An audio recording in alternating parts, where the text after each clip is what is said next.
Halo teman-teman sahabat mistis, balik lagi sama aku Dara.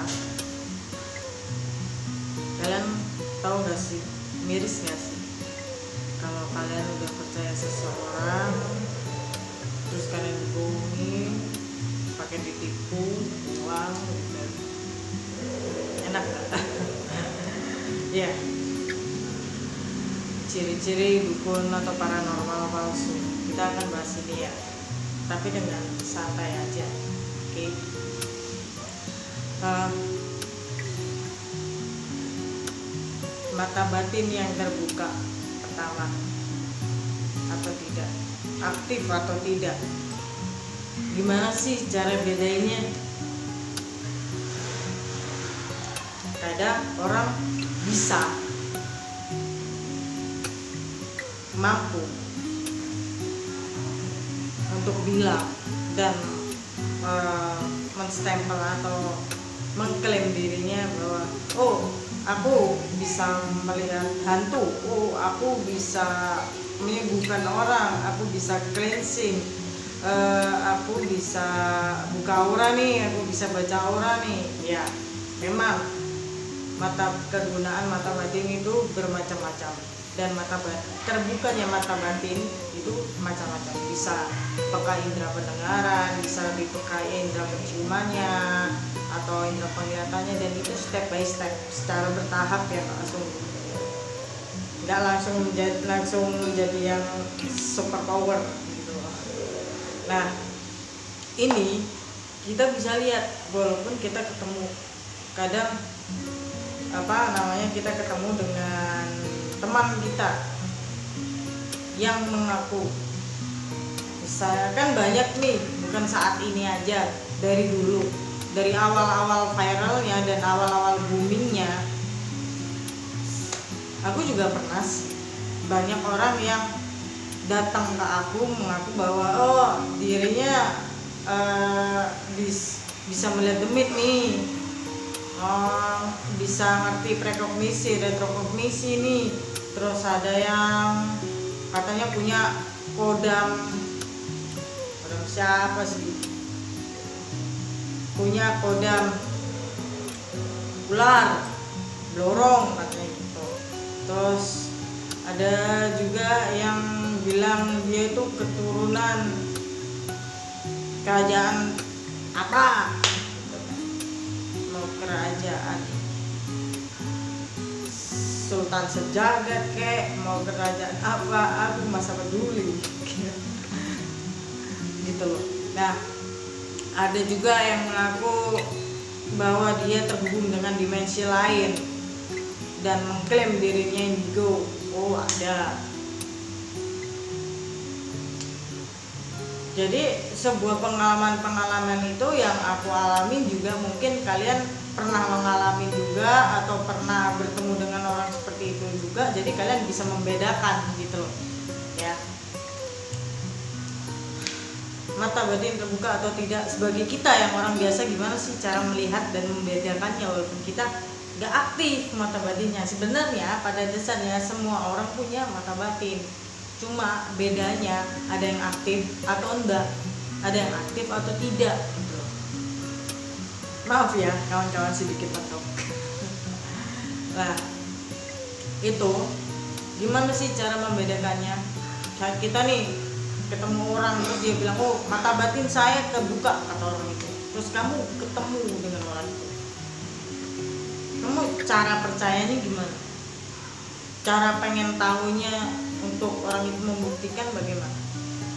Banyak dong, suruh aja orang itu show off atau apapun. Bisa saja misalnya dia mumpuni di bidang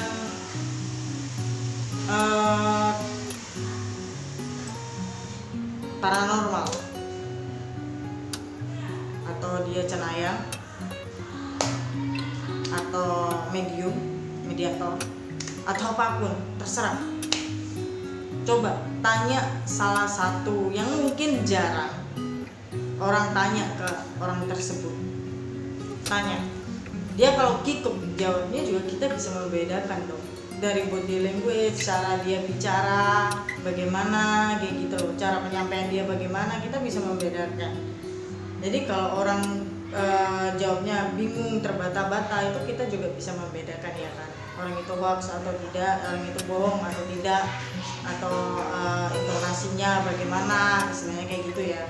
Nah tuh bedanya kayak gitu. Yang kedua, orang yang memang pure mata batinnya terbuka, dia biasanya mencari teman-teman yang ngerti dia tuh, yang ngerti dia, yang paham dengan karakter dia kayak gitu. Terus biasanya nih orang yang mata batinnya terbuka murni, dia pasti mencari mentor, pasti mencari guru, pasti mencari jalan yang terbaik untuk dirinya, dan jarang sekali sih untuk kayak halu kayak gitu. Biasanya beda lagi dengan orang yang memang mata batinnya terbuka saat atau asnanya terbuka saat dia menuju ke dewasa atau tua, atau menuju masa tua juga bisa. Itu biasanya rentan apa, dia nggak mau menerima saran orang lain, jadi dia kayak merasa saya sudah benar, seperti itu, saya sudah sakti, saya sudah super power, seperti itu. Jadi beda ya, mata batin yang terbuka murni sama mata batin yang terbuka hasil berburu, ngilmu, seperti itu. Banyak dukun-dukun paranormal zaman sekarang, dia dapatnya itu entah itu dia dari ngilmu di gunung mana, berburu di gunung mana, air terjun mana, bertapa di mana, terserah lah ya kan. Banyak dia mendapatkan hal-hal tersendiri gitu loh, dan pengalaman sendiri, tapi di saat itu dia merasa, saya sudah hebat, saya sudah sakti, seperti itu. Padahal rentan sih kalau orang yang memang hasilnya dari merguru, bukan murni dari Tuhan sendiri. Nah, cara membedakannya gimana sih orang membedakan pengalaman memang dari kecil murni, dari kecil bisa saja dia mengalami itu secara seleksi alam ya, kalau bahasa aku ya, seleksi alam.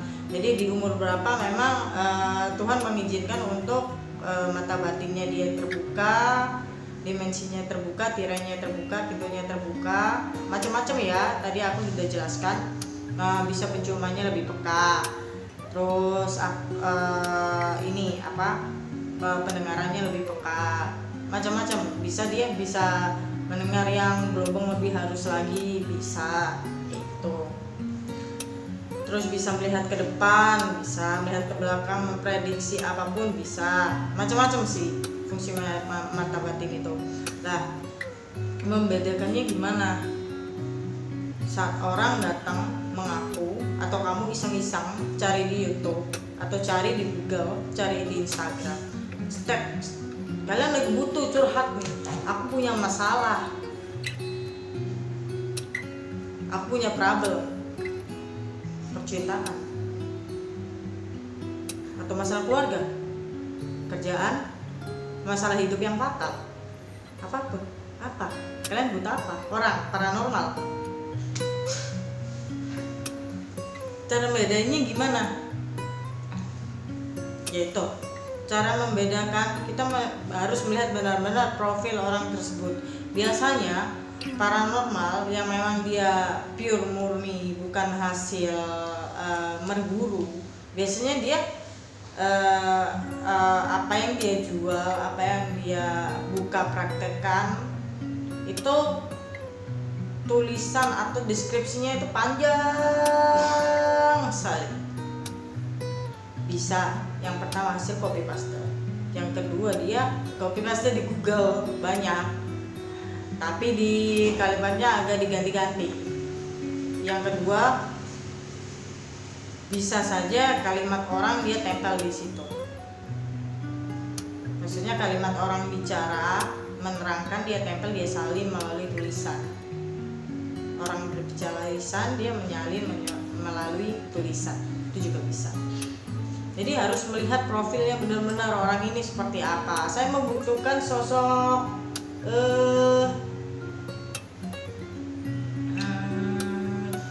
ini yang bisa menyembuhkan orang, healer. Butuh prana healing, seseorang yang mengerti prana healing.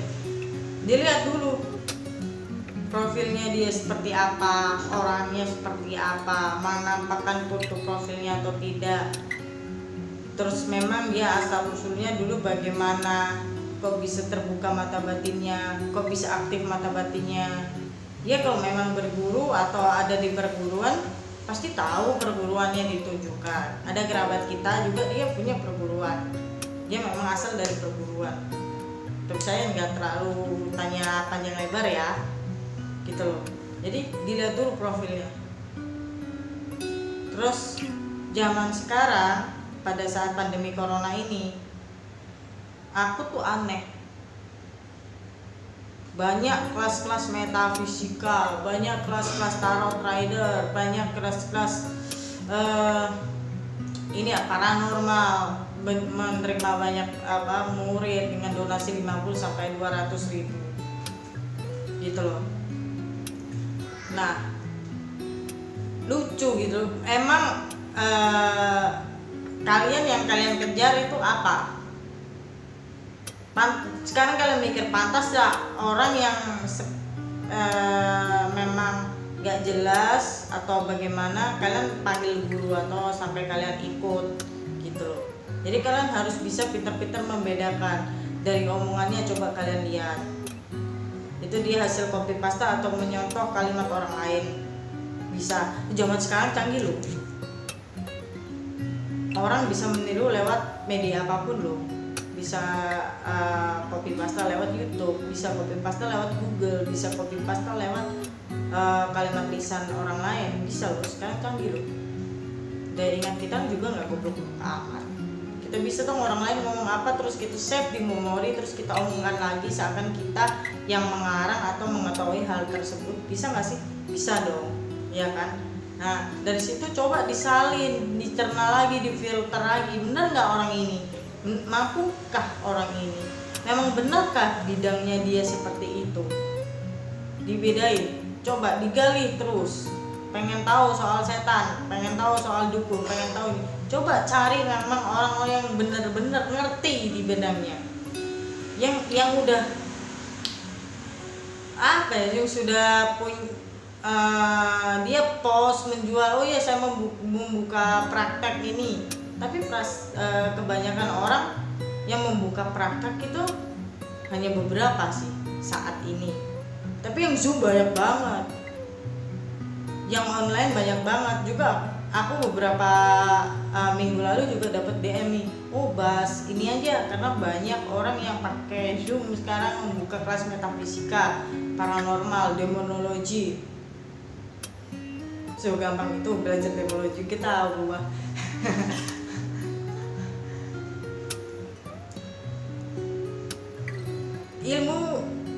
ilmu pengetahuan apapun kita nggak bisa beli dengan waktu sebentar. Butuh berbulan-bulan, butuh bertahun-tahun, dan butuh ekstra kesabaran gitu loh. Karena harus pinter-pinter membedakan orang. Ya, aku sudah jelaskan berulang kali. Banyak orang yang mengaku mata batinnya terbuka atau aktif. Banyak orang yang mengaku bahwa dia punya sesepuh, nenek moyang lah, apalah, buyut lah, yang punya darah ningrat lah, Kanjeng Ratu Kidul lah, Kanjeng Ratu Selatan, Kanjeng Ratu Utara lah, terserah. Banyak orang yang mengaku seperti itu, dan banyak orang yang mengaku, oh aku anaknya Ratu Kidul, turunannya Ratu Kidul. Aku juga berteman dengan Raja Brawijaya V. Kamu pikir aku goblok? Tolong dong ngajarin aku pinter. Kalau memang nyatanya faktanya seperti itu gitu loh ya. Banyak orang-orang yang mengaku gitu loh, wah aku keturunan ini, aku keturunan itu, aku punya teman ini, aku punya kodam ini, terus mata batinku terbuka, aku bisa lihat setan, wah baru-baru ini wah aku bisa manggil malaikat, aku bisa manggil malaikat, aku bisa manggil demon. Manggil demit acak-acak kita ajak ngap, ngomong manggil demon, kelasnya apa dulu, ada alinya, gak sembarangan. Tambah lagi manggil malaikat. Berteman dengan malaikat, bisa kita kayak berteman dengan malaikat, kayak kita SMS-an, kayak kita WA-an dengan malaikat gitu loh. Asik, mau dong saya berguru besok, datang ya. Jadi gitu teman-teman, banyak zaman sekarang orang yang mengaku hal-hal di luar nalar untuk supaya apa ya, dia tuh dibilang wow, dia dibilang sakti, dia dibilang super power, dan dikagumi banyak orang. Itu kata lama-lama kepalsuanmu juga akan terbongkar kok, nggak tunggu lama, tunggu waktu aja.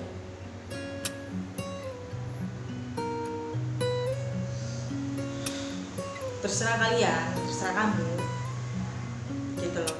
Jadi kamu kalau mau membedakan seseorang datang, kalian suka, kalian pengen tahu, pengen kepo soal hantu lah, soal prekognisi lah, soal retrokognisi lah, atau apapun, coba kalian datang ke orang yang tepat, siapapun, dilihat dulu profilnya, orangnya gimana, salinan kalimat katanya yang dia tulis, entah itu di Facebook, entah itu di Twitter, entah itu di deskripsi YouTube, entah itu di Instagram, banyak ya media-media lainnya. Dilihat dulu kalimat yang dia tulis sebagai deskripsi seperti apa atau sebagai caption, dilihat, dicerna dulu. Nah, juga ada yang sekarang lagi boomingnya lukisan. Bagaimana sih membedakan lukisan benar atau tidak? Lukisan astral atau lukisan hantu, kemarin aku sudah jelaskan, aku jadi males menjelaskan lagi dengan Ervan X Zero, bahwa menjadi pelukis hantu atau ilustrator hantu itu enggak gampang gitu loh. Terus gambarnya itu juga beda, ada energinya pasti di dalam gambar itu, iya kan? Beda dong, ya nggak sih? Betul-betul kan otaknya. Nah, saat kalian memang menemui seseorang atau kalian sudah menemui seseorang yang mengaku paranormal, mengaku dukun A, dukun B, dukun C, paranormal A, B, C, indigo A, B, C, terserah lah. Kalian kalau pernah bertemu, coba kalian ingat-ingat lagi, oh iya orang ini ngomongnya seperti apa ya, orang ini penjelasannya seperti apa ya, orang ini deskripsinya seperti apa ya, apa yang orang ini jual ya, apa yang orang ini mampu ya, orang ini di bidang apa ya kira-kira, emang iya orang ini bidangnya. Coba disaring lagi, coba dilihat lagi, coba difilter lagi, kayak gitu loh. Oke, ada pertanyaan lagi, kalian bisa ini DM di Instagram @ngopimistis atau Tridarawungu di Instagram aku, atau bisa komen kolom di bawah. Terus kalau kalian ada request apa, boleh silakan, omongan kalian, saran kalian, suara kalian pasti aku dengar ya. Oke teman-teman, thank you atas minat kalian, atas suara kalian, atas requestan kalian, sudah aku bahas dalam konten ini. Jika ada lagi, monggo silahkan. Oke, sahabat mistis, bye bye.